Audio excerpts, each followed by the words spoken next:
60 minutos, la hora de la verdad. Bienvenidos a 60 minutos, la hora de la verdad, revista televisiva de opinión, análisis, propuestas y soluciones. 60 minutos, la hora de la verdad.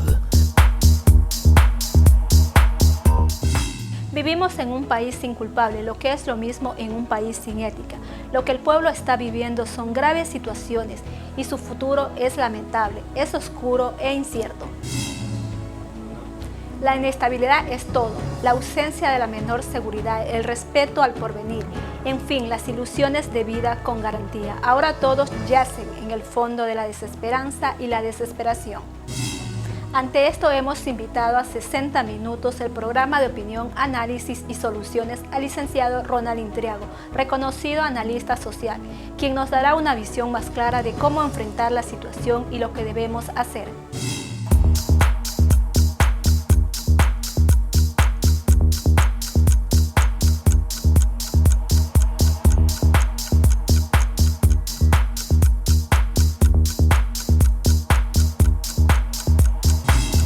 Bienvenidos a 60 minutos, la hora de la verdad.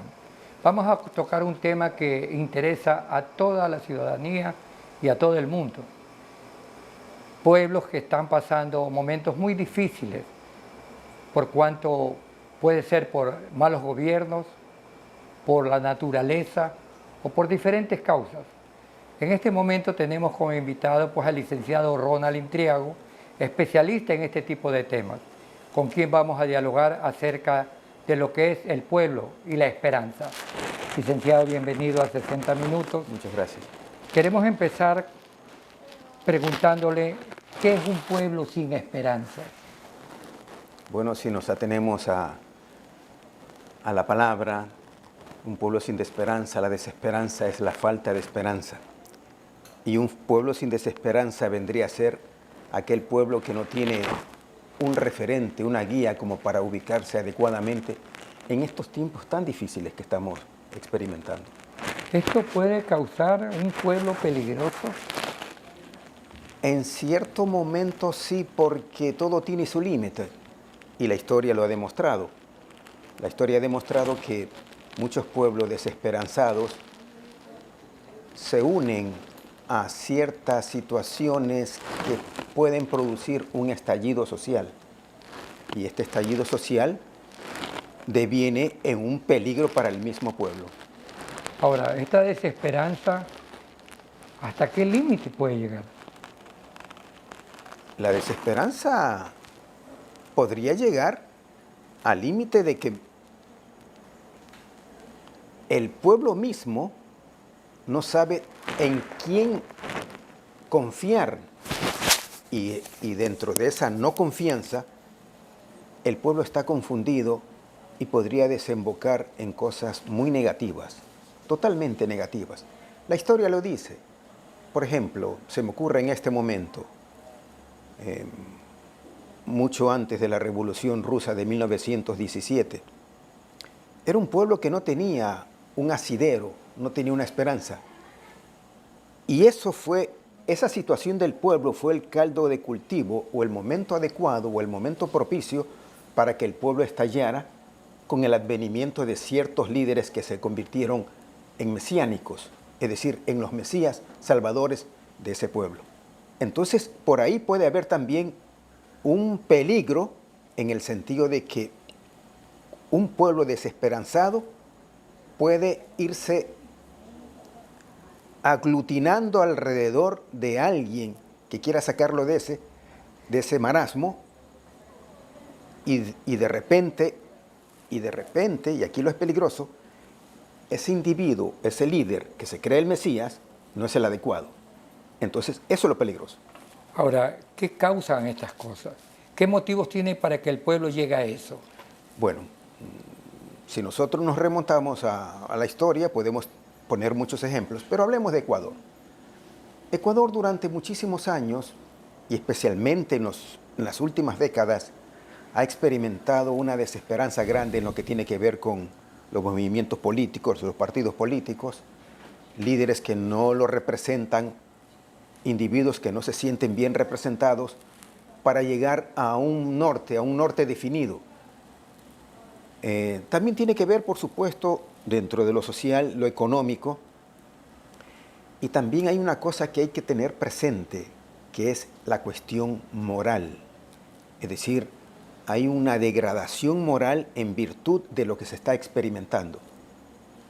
Y desembocamos en lo mismo. Estos pueblos, si hablamos de Ecuador, vive en un punto en que no tiene salida. Y sobre eso hay mucha tela que cortar.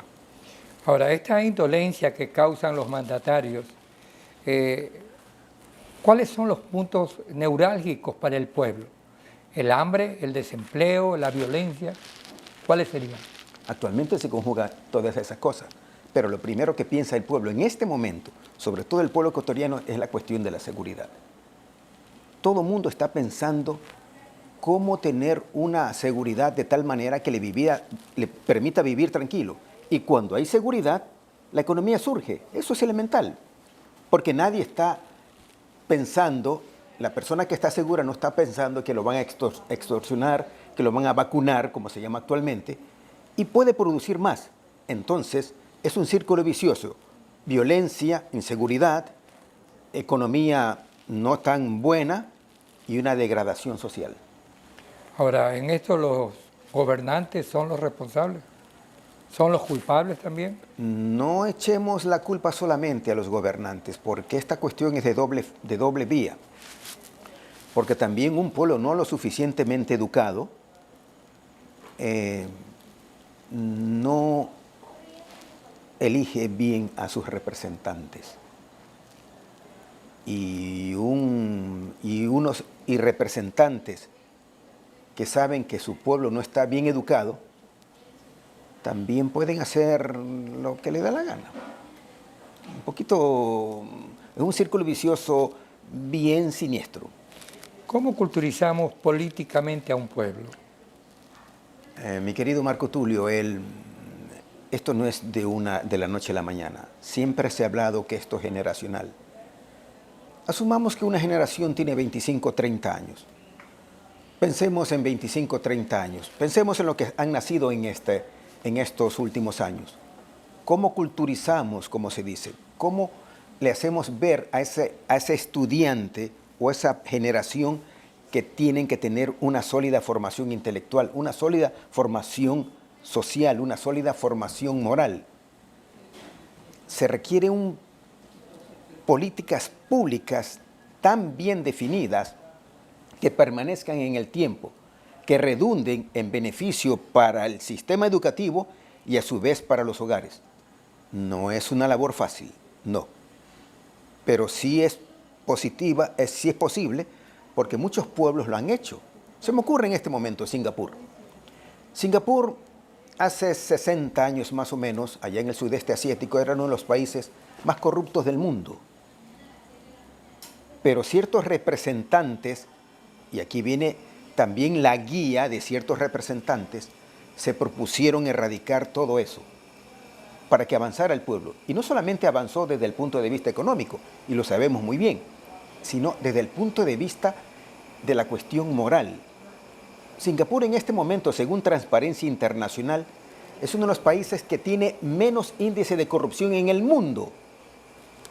De tal manera que hay una economía boyante.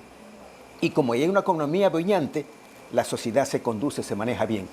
Claro, uno puede decir que son otras latitudes. Eso ocurre en otros países, en otros continentes. Pero está dentro de la cuestión humana de los representantes y de un pueblo de seguir avanzando mediante una férrea formación educativa. ¿Cuál es el cambio que se está dando en El Salvador con el señor Bukele? Sí. Lo que está ocurriendo en El Salvador es un poquito drástico, un poquito fuerte, pero tiene que ver con el liderazgo. Un liderazgo fuerte conlleva a ese tipo de situaciones. Un liderazgo fuerte puede producir una situación positiva o negativa. Ahora, yo quiero recalcar una cosa en este momento. No pensemos que lo que hace el individuo, lo que hace el ser humano, todo tiene que ser perfecto. igual, nuevamente, si desembocamos en la historia, los grandes líderes o los grandes países que han formado grandes líderes, perdón, grandes países o grandes imperios, han tenido también sus cosas negativas. En este caso nosotros tenemos que ver lo positivo. Lo que está haciendo Bukele, y es bien visto por un gran sector de nuestra región, es combatir la inseguridad. Y él lo dice, y esperemos que sea así, que bajando la inseguridad, El Salvador va a estar económicamente boyante, ¿no? Y así lo está demostrando. Esperemos esa mano dura, ese liderazgo fuerte que pueda desembocar en una cosa positiva, humanamente, porque cualquier cosa puede pasar. Esta dureza en cuanto a la conducción de un país debe ir acompañado de otras cosas, por ejemplo, atender las necesidades del pueblo. De eso se trata. Todo país que se precia de ser un país democrático y muy estable tiene que atender las necesidades del pueblo. Y eso es positivo. Ahora, la necesidad del pueblo, lo más elemental ya sabemos que es la educación, la seguridad y la salud. Cuando un pueblo está bien atendido en esos tres aspectos, por supuesto que va a funcionar muy bien, pero se requiere otro tipo de liderazgo. ¿Ecuador tiene líderes? ¿El presidente actual podríamos considerarlo como un líder? El término líder en cierto momento se ha prostituido. Hablemos más bien de líder transformador. No voy a decir que si Lasso es buen líder o es mal líder. Hablemos del liderazgo que transforma a un pueblo, pero lo transforma positivamente. ¿Quién es un líder transformador? El líder transformador es aquel, y esto es bueno tenerlo en cuenta, es aquel que se diferencia notablemente del común de los ciudadanos. Es decir, está un poquito más elevado sin ser pretencioso o arrogante. Es superior. ¿En qué sentido es superior? No solamente en su formación académica, sino en su calidad moral. Ahora, Ecuador, por supuesto, a lo largo de su historia republicana ha tenido muchos líderes que se han caracterizado por esos aspectos. Lo que pasa es que en los últimos años el pueblo quiere ver un liderazgo que no se corresponde con lo que es el beneficio para ese mismo pueblo. El pueblo también busca en el líder que le satisfaga todas sus necesidades, que le ponga de por medio su bienestar. No es conveniente que el Estado siempre esté pendiente de lo que le ocurre al pueblo o el pueblo esté pendiente de que tiene que ser asistido por el Estado. Hay regímenes, y eso lo sabemos por historia, donde el Estado se mete mucho a controlar la vida de los ciudadanos. No es bueno, porque tiene que haber la libertad económica, la libertad individual en el sentido de emprendimiento. Y lo han demostrado, muchos pueblos han demostrado positivamente que han logrado cuando ese pueblo, el pueblo llano, no se hace dependiente del Estado. Me refiero al hecho de que el gobernante satisfaga las necesidades del pueblo. Es que tiene que satisfacer lo más elemental.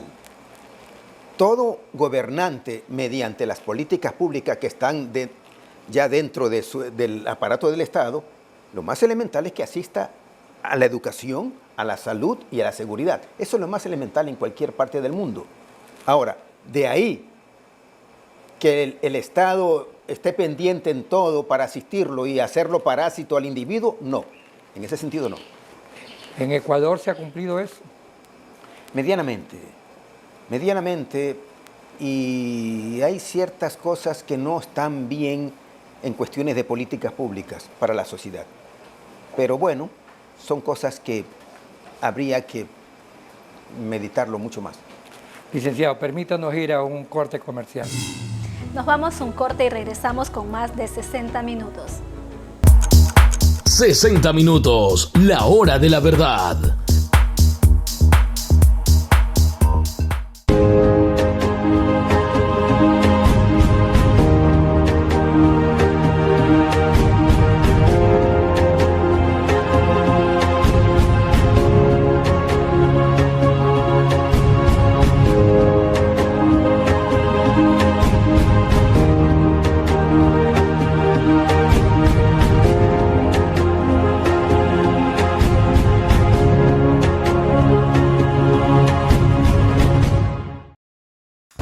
Papelería S.A. cuenta con un variado stock en útiles escolares, artículos de bazar, artículos de oficina, artículos de fiesta y hogar. Todo lo que tú necesitas en un solo lugar. Además, contamos con artículos para manualidades, fiestas y mucho más. Contamos con 4 sucursales dentro de la ciudad de Manta, porque todo en Papelería S.A. no es solo una papelería, es tu papelería creativa. En Manta te espera todo en papelería. Porque todo en Papelería S.A. contribuye al conocimiento.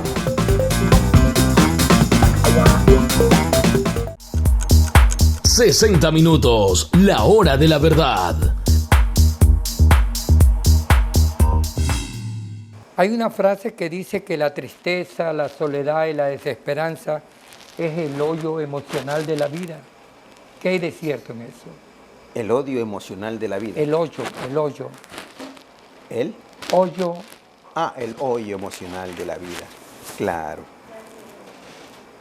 Si se lo piensa desde el punto de vista de la depresión, de la desesperanza mismo, la persona que está desesperanzada, que está triste, que está abatida, que está deprimida, se puede encontrar en un hoyo existencial. Y este hoyo existencial no le permite vislumbrar otros escenarios, otros horizontes. Y eso es negativo para cualquier individuo de cualquier sociedad. En este caso, ¿cuál sería la salvación de esas personas? Ahí sí interviene el Estado. El Estado debe estar consciente de la salud mental de sus individuos, mediante un sistema educativo que potencie el intelecto de los jóvenes. Y hablo de los jóvenes porque ellos precisamente en este tiempo están sometidos a muchas angustias existenciales. Y me llama la atención, mi querido Marco Tulio, a mí me llama la atención como profesor universitario que muchos estudiantes pidan permiso y con certificado médico que están pasando angustias, que están pasando ansiedad. Sí, es sorprendente. Y yo les converso a ellos, cuando yo era estudiante, así como ustedes, que tenía 18 o 20 años, la palabra la conocíamos, angustia existencial, tristeza, depresión, esporádicamente solamente porque ocurría una cosa de un golpe muy fuerte, la muerte de un ser querido, por ejemplo. Pero ahora se deprimen por la mínima cosa. Y eso hay que analizarlo. Y de hecho lo estoy analizando. Me sorprende que los jóvenes en este momento experimenten ciertas ansiedades por mínimas cosas, o lo que nos parece mínimas cosas. ¿A qué obedece? Hay muchos factores. Hablando de ese tema, ¿por qué el joven en la actualidad piensa extremadamente diferente a la persona adulta? Cuando yo era joven, nosotros admirábamos a las personas adultas y queríamos ser como ellas. Nosotros teníamos 15, 20 años y admirábamos a un científico, a un psicólogo, admirábamos a aquella persona que estuviera envuelta en el campo de la ciencia. Ahora no existe eso.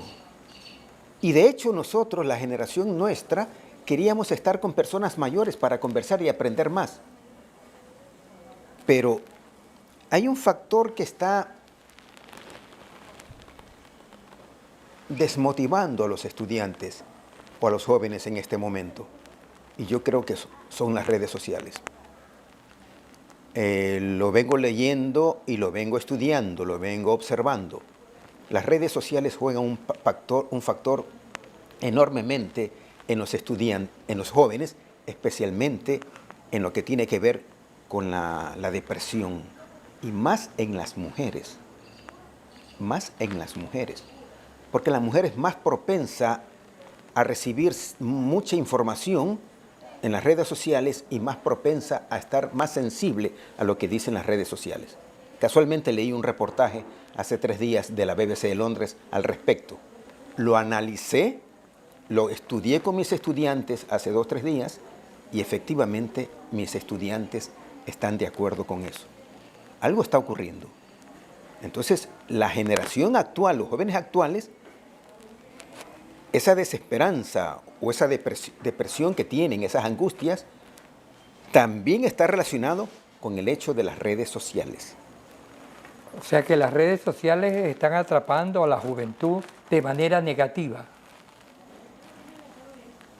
Es posible, si nosotros, ya las personas adultas, nosotros empleamos las redes sociales, nosotros ya tenemos nuestro criterio bien formado.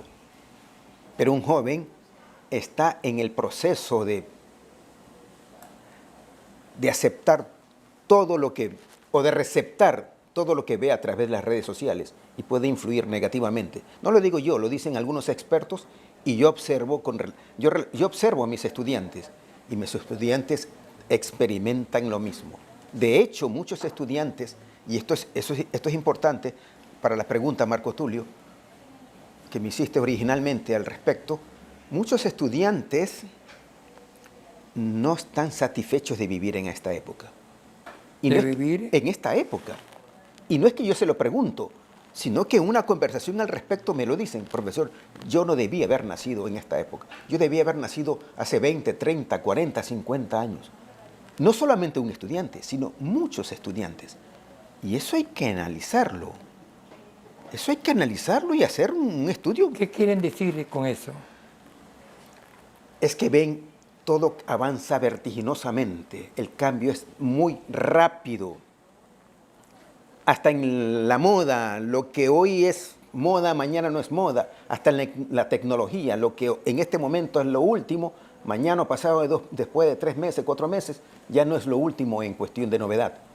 Entonces parece ser que se sienten atrapados en un sistema que no les satisface en cuanto a la perdurabilidad del tiempo, a lo perdurable del tiempo. Hay que analizarlo.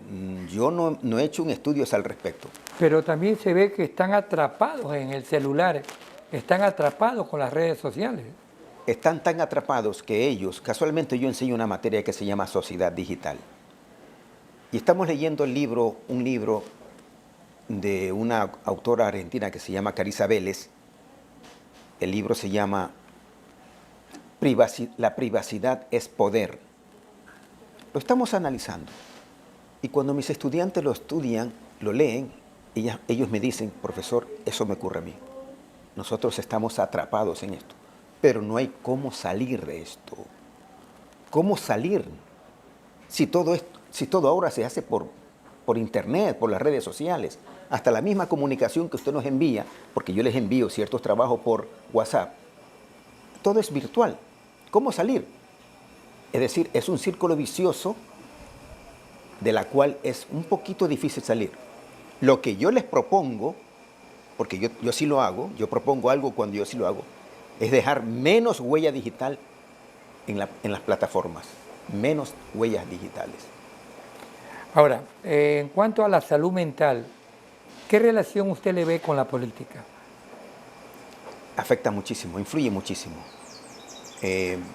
Un pueblo que no está bien gobernado, es decir, un pueblo que no tiene buenos líderes, definitivamente el pueblo va a sentirse afectado, se va a sentir resentido en cuanto a la salud mental. Porque desembocamos a la pregunta original, no hay esperanza. ¿Y en quién confían un pueblo? En sus gobernantes.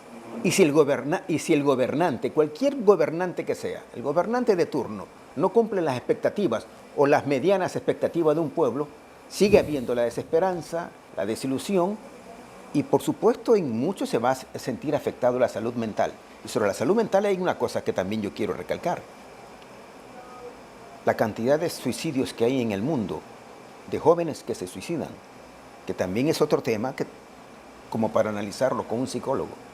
Casualmente yo tuve una alumna el año pasado que se suicidó. ¿Sí?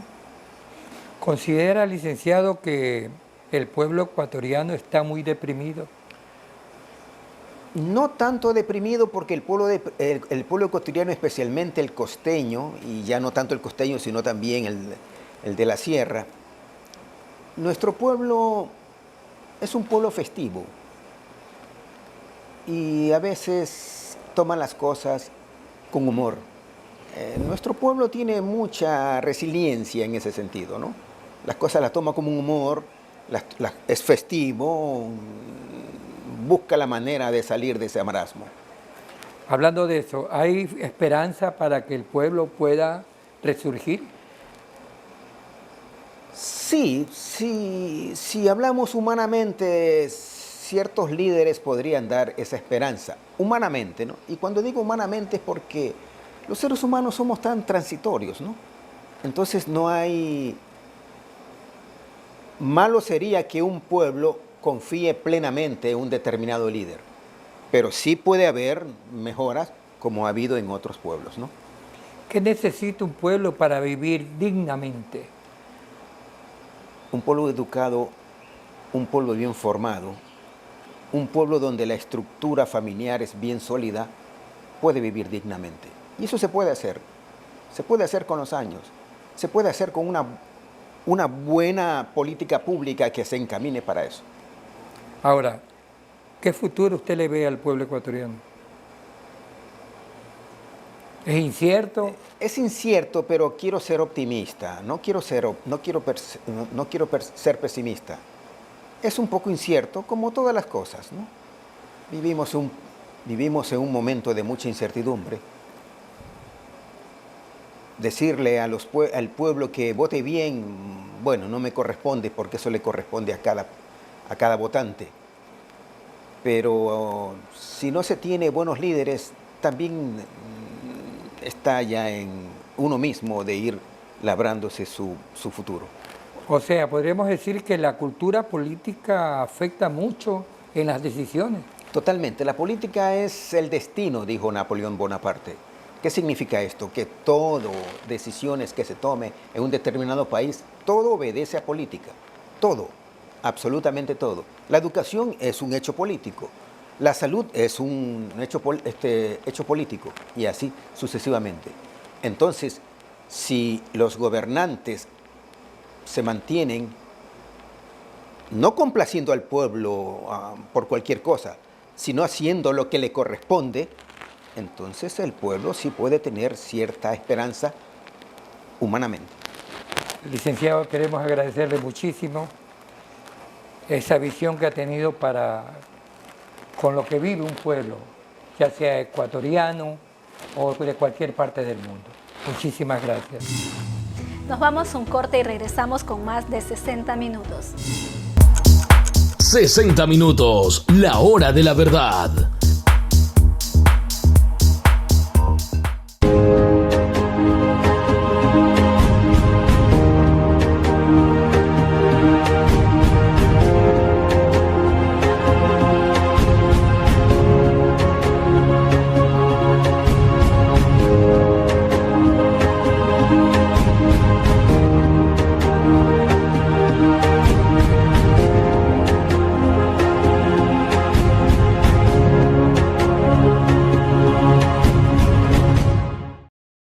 Todo en Papelería S.A. cuenta con un variado stock en útiles escolares, artículos de bazar, artículos de oficina, artículos de fiesta y hogar.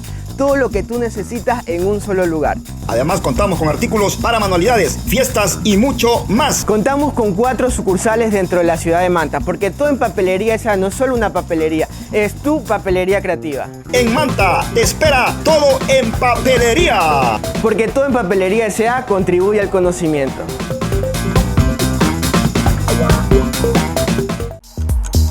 ¡60 minutos! La hora de la verdad. Regresamos con más de 60 minutos y nuestro siguiente invitado. Durante la historia de la humanidad ha habido en el mundo gobernantes psicópatas, violentos, despiadados y ambiciosos. Los manuales psiquiátricos ponen a la cabeza a Adolfo Hitler, comparándolo con la maldad y la locura solo con la Caligula. En la actualidad en la historia han cambiado muchos. Hoy gobernantes mitómadas, psicópatas, ambiciosos, despiadados se ponen en manifiesto alrededor del mundo, causando mucho daño a sus pueblos. Para conocer más acerca de estas conductas anormales en gobernantes, hemos invitado a 60 minutos, la hora de la verdad, al doctor Osvaldo Zambrano, prestigioso psicólogo clínico, especialista en el tipo de enfermedades psicopáticas.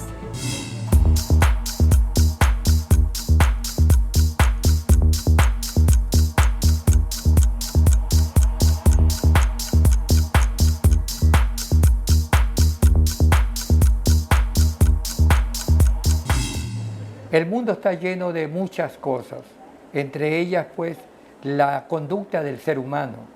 Para ello nosotros hemos invitado al doctor Osvaldo Zambrano, quien es psicólogo clínico con vasta experiencia en este tipo de situaciones, en este tipo de casos. Doctor, bienvenido a 60 Minutos, la hora de la verdad. Queremos empezar la entrevista con una pregunta. ¿Adolfo Hitler fue loco o malvado? Buenos días, a 60 Minutos, agradeciéndole esta oportunidad de poder expresar algunas opiniones sobre diversos temas que tienen que ver con la salud emocional. Históricamente hay dos posturas.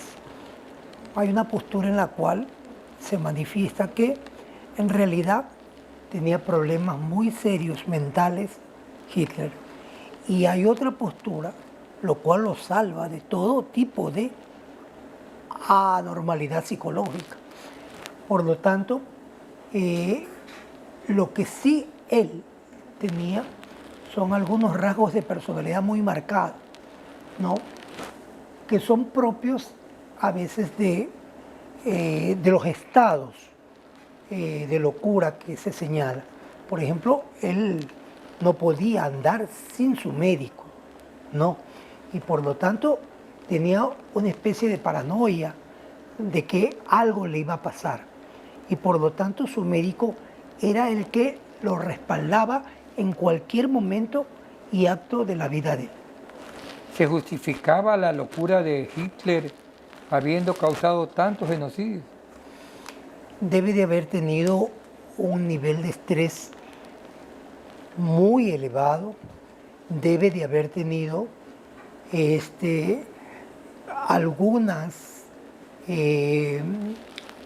algunos resentimientos de carácter social y algunos resentimientos de carácter político que hacían que esa conducta impulsiva de exterminar se dé a través de las huestes nazis. Ahora, hablando de manera general, ¿qué es la conducta anormal en el ser humano? Bueno, hay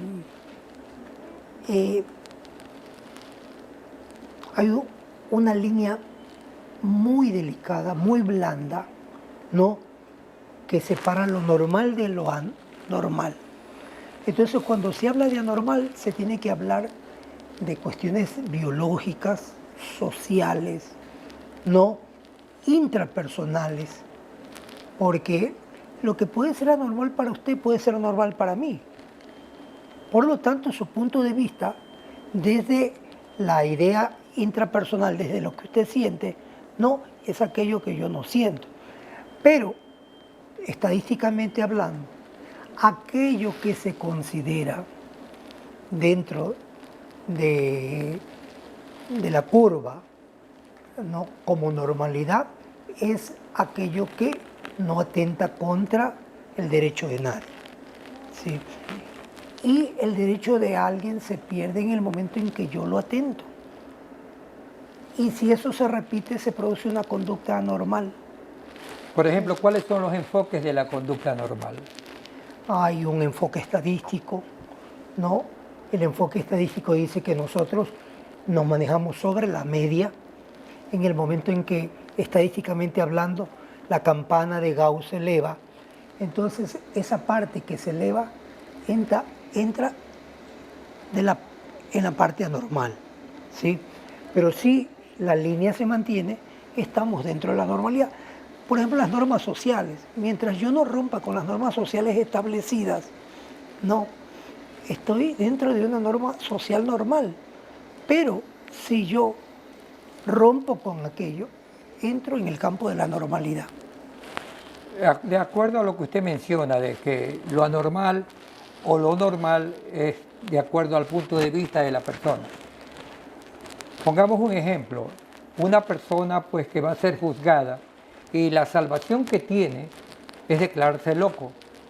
¿Cómo miden ustedes, los expertos en la salud mental, para saber si esa persona realmente está loca o no? Bueno, hay una serie de dispositivos, que van desde las pruebas de la verdad o de la mentira, las pruebas que tienen que ver con los gráficos, los testimonios, y el perfil de personalidad que uno ha manejado a lo largo de su vida. Entonces, son dispositivos que permiten, ¿no?, en algún momento distinguir aquello que lo expresamos nosotros como situación anormal. La desmesura es el poder oculto de, en este caso, de la locura.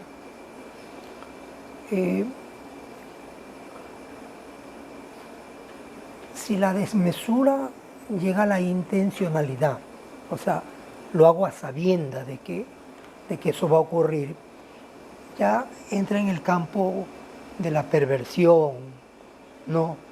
Y por lo tanto debe de ser juzgado así, o sea, o debe de ser mirado desde el derecho así. Pero si la desmesura no es intencional, podemos decir que es un exabrupto de la persona. Ahora, entrando en la parte política, una de las características del político ya con antecedentes es la mentira. ¿Qué es en este caso, la mitomanía? Ya. ¿En qué se diferencia de la mentira? La mitomanía es inconsciente y forma parte de los rasgos de personalidad. Pero la mentira tiene una carga intencional y ahí es donde, como resultado de la perversión, la perversidad, ¿sí? Entonces, por lo tanto, cuando hacemos esa distinción, no lo hacemos pensando en que una cosa es que yo mienta como síntoma de mi trastorno y otra cosa es que yo mienta por querer que todo el mundo me aplaude o que todo el mundo me siga o que todo el mundo me dé prebendas o haga de mi imagen una imagen narcisista. ¿Un mitómano tiene alguna relación con un psicópata? Uno de los síntomas del psicópata es la mitomanía, ¿sí? Porque él está convencido de que aquello que dice es su verdad, ¿sí? Y en su psicopatía, lo que él pretende y pretenderá siempre, no es perseguir, no que su verdad sea aquella que deba de ser reconocida. Por lo tanto, hay una relación muy fuerte ahí. Podríamos decir que la mitomanía tiene relación también con la cobardía. Como la cobardía es la restricción de poder encarar situaciones, ¿no?, que podrían en algún momento afectarme. Entonces yo me escudo, ¿no?, en la mentira para tener aprobación de los demás. O sea, la mitomanía en general o concretamente es una enfermedad mental. Sí, forma parte de un síntoma de algunos rasgos de personalidad. Entre todos los rasgos de personalidad, por ejemplo, en los trastornos, un narcisista de hecho va a ser un mentiroso. ¿Sí? ¿Podría darme algún ejemplo a nivel mundial de mandatarios, gobernantes que hayan sido mitómanos? A ver, ¿Recuerda alguno? Generalmente los dictadores, ¿no?, que han ocupado la silla presidencial por las fuerzas o por el populismo, ¿no?, actúan de esa manera. Es lo que ellos traducen como aquel elemento que también nosotros lo decimos. Es decir, demagógicamente, ¿sí? Y creamos verdades sobre, en base a las mentiras. Por ejemplo, los ofrecimientos imposibles, no los hacemos posibles a través de la demagogia. Y lo que yo estoy tratando es de recibir de aquella persona, ¿no?, su aprobación a través de un voto. Para el mitómano, ¿las mentiras le causan placer? Claro, es que precisamente le aunque causa haga placer. daño. Es que es inconsciente, no es consciente. Sí. El mitómano es diferente a aquel que intencionalmente no miente, no para engañar. El mitómano no, el mitómano, él está creído de esa verdad, que no es tal. Y por lo tanto, lo que siente es placer y no de que usted me crea, de que los demás le crean y que tenga la aprobación colectiva. Podríamos recordar el caso de un expresidente en Ecuador que lo sacaron del poder por loco. Bueno, la parte jurídica, cuando sacaron a este presidente del poder, lo declararon insano mental. No. Entonces, yo diría que a nivel político hay un tipo de jugarreta ahí, ¿no?, que la armonizaron con el derecho constitucional y terminó saliendo. Vamos a un corte comercial. ¿Cómo? Y continuamos con la entrevista. Regresamos. Nos vamos a un corte y regresamos con más de 60 minutos. 60 minutos, la hora de la verdad.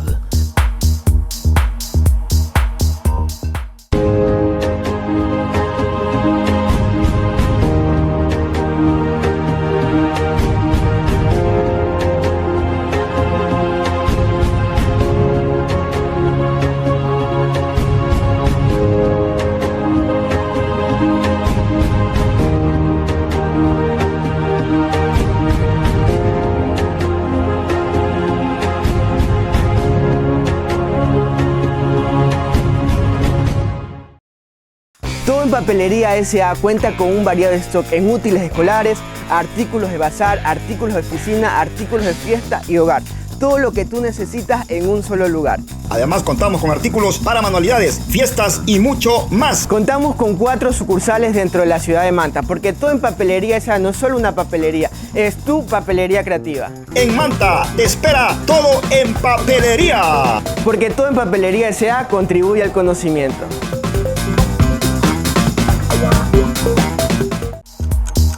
¡60 minutos! La hora de la verdad. Doctor, volviendo con la entrevista, entendemos que usted está como director de una fundación, la Fundación SAMI. Háblenos un poco de ella. Bueno, SAMI es un proyecto que nació en las aulas universitarias, ejerciendo la docencia. Motivé a un grupo de estudiantes a que levantáramos un proyecto de la creación de una fundación que no solamente diga aquello que nosotros expresamos en el aula, sino que también lo haga.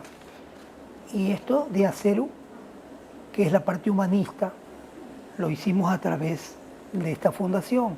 Lo iniciamos primero con un grupo de estudiantes y posteriormente, cuando yo tuve oportunidad de tener un poco más de soltura en el tiempo universitario, entonces nos dedicamos un poquito más a integrarla, a estructurarla.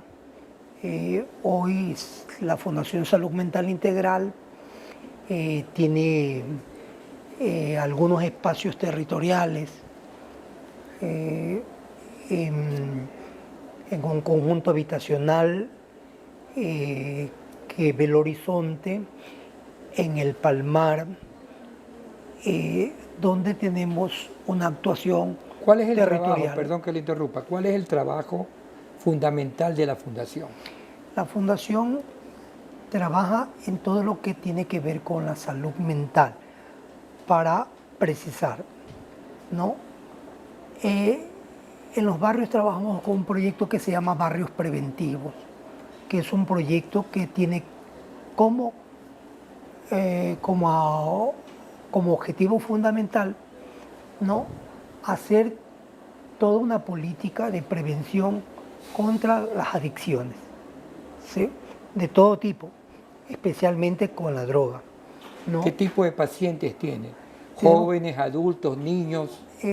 Esto es muy interesante que usted me pregunte, porque tenemos pacientes que van desde los 14 hasta los 30 años, ¿no? Y este es un fenómeno que se ve en los sectores, porque son precisamente las edades críticas como la adolescencia, no, la juventud inicial y el salto a la madurez, en la cual están, o sea, inmersos en toda una trama de situaciones que tienen que reñir con la ley. ¿A quién atienden más? ¿A jóvenes, mujeres o varones?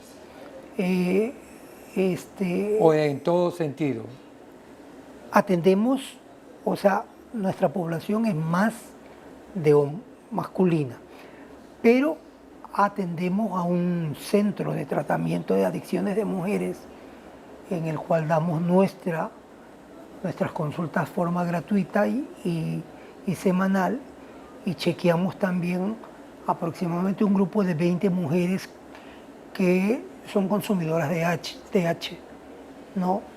Y que les damos a través de la Fundación algún tipo de ayuda, no familiar. Aparte de la afección esta de la drogadicción, ¿qué otras afecciones tienen las personas o los pacientes que acuden a la Fundación? Bueno, aparte de eso, tenemos problemas de pareja.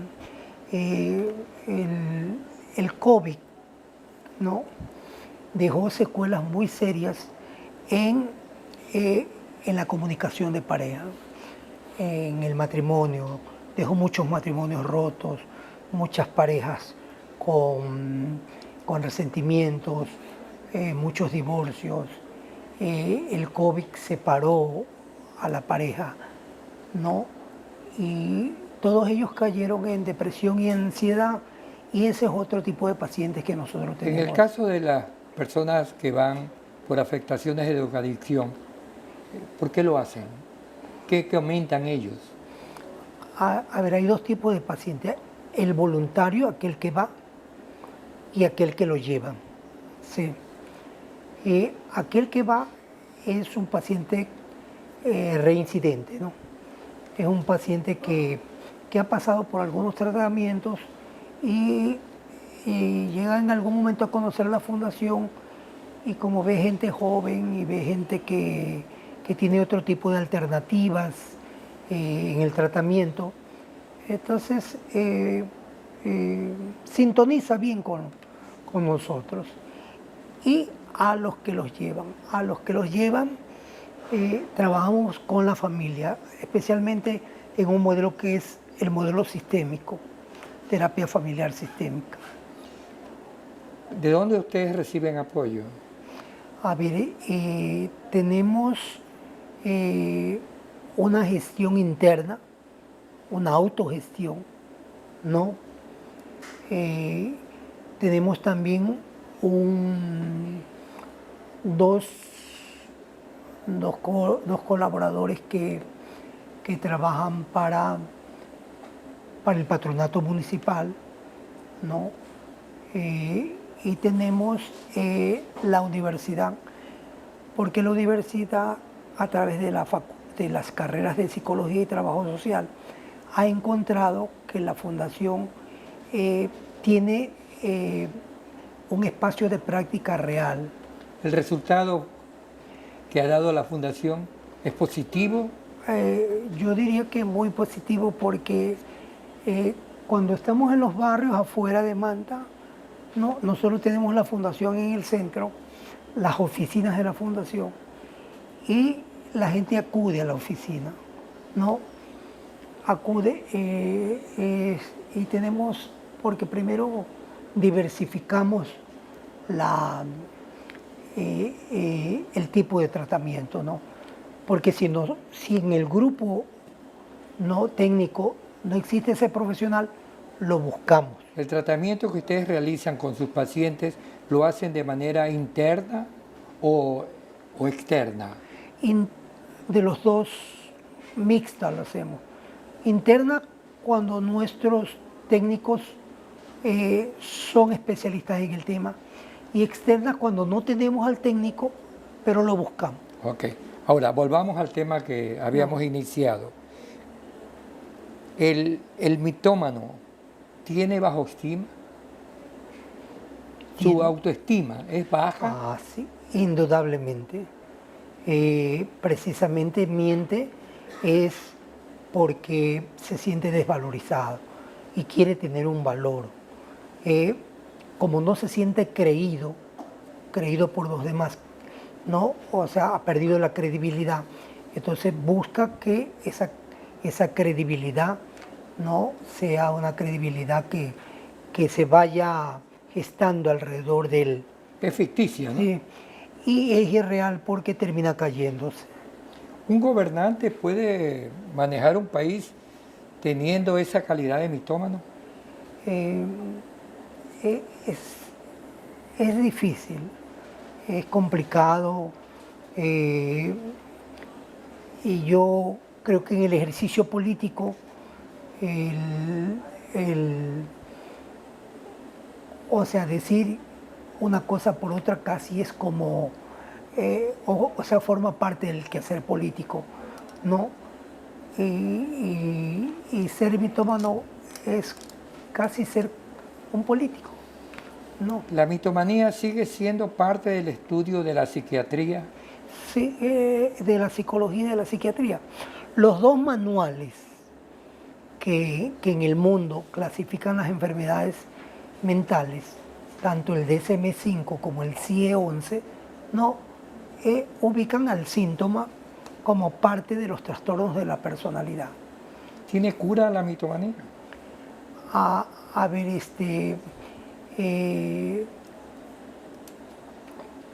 cuando adoptamos un modelo si yo tengo un cubo, ¿no? Y al cubo le saco sus partes que están generando un desequilibrio y le ingreso unas partes que le permiten equilibrarse, es casi seguro que la persona tenga una mejor actitud, ¿no? Y pueda enmendar y pueda primero reconocer sus errores. Porque lo primero que hace el mitómano es no permitir, ¿sí? No permitir que alguien le diga que eso es mentira, ¿sí? Por lo tanto, él no acepta eso. Entonces, lo primero que hay que hacer es que él acepte de que está errado, de que está equivocado. Él nunca lo acepta. No lo acepta. Y eso es lo primero que hay que identificar. Esa es una de las facetas para reconocer al mitómano. Ajá. ¿Verdad? Sí, y también el tratamiento. Porque el tratamiento, lo primero que yo tengo que hacer con él es que él reconozca que está mintiendo. Sí. Que haga una lista, que haga una tabla, ¿no? De cada vez que él tiene duda de aquello que afirma, lo señale y lo enliste. Y luego ir a terapia a discutirlo. ¿No sé? En la discusión terapéutica, él va tomando las alternativas de cómo enmendar. Ahora, el mitómano, ¿cuánto daño puede causarle a un pueblo? En este caso, un gobernante. Bueno, un pueblo decepcionado es producto de una mitomanía, ¿sí? Y un pueblo que castiga en las urnas es producto de esa mitomanía también, de haber descubierto la mentira. ¿Hasta qué punto puede ser el daño causado a un pueblo? hasta el punto de que nos dejamos arrastrar por un liderazgo que no es tan real, que es falso y que tiene consecuencias nefastas. No sé si usted recuerda, en Filipinas había un dictador que era Marcos. Marcos, No, claro. sí. Y él hizo mucho daño a ese pueblo filipino. Tanto es así que hoy en día hay un presidente que tiene la postura totalmente contraria a Marcos, ¿no? Una postura en la cual él de lo radical que era en la mentira, ahora es radical en la verdad. Para finalizar, En el doctor, castigo. ¿qué diferencia hay entre un mitómano y un mentiroso? ¿Cuál es más peligroso? Yo diría que el mentiroso, porque lo hace con intención. Él planifica la mentira, ¿no? Y sabe qué consecuencias va a traer. Esa mentira tiene un objetivo. El mitómano es inconsciente, ¿no? Él miente por sentirse agradable con los demás, por sentir satisfacción, ¿no? El otro no, el otro es un perverso. ¿Un mitómano puede ser mentiroso también o un mentiroso puede ser mitómano? A ver, la diferencia radica en las intenciones, no. Pero puede tener las dos anormalidades. Porque lo que pasa es que la mentira hace que la persona entre en el síntoma del mitómano, ya. Entre como síntoma, ya. Pero el mitómano generalmente, él, como es inconsciente, él está en su verdad. No puede hacer una diferencia. O sea, no tiene conciencia. Ok, Ya. doctor. Muchísimas gracias por haber aceptado la invitación y por haber sido parte de esta entrevista. Muchas gracias Ok. a ustedes, a 60 minutos, a nombre de la Fundación Salud Mental Integral. Invito a la ciudadanía a que forme parte de todos los servicios que nosotros prestamos y que estos servicios, si son a nivel del Estado, son totalmente gratuitos. Y si tenemos algo que tenga que ver con la parte particular o privada, no siempre va a haber una tarifa diferenciada. Ok. Sí. Muchísimas gracias. Hemos llegado al final del programa. Esperamos que hayas disfrutado del mismo y recuerda que 60 minutos, la hora de la verdad, siempre será nuestro punto de encuentro. Hasta la próxima.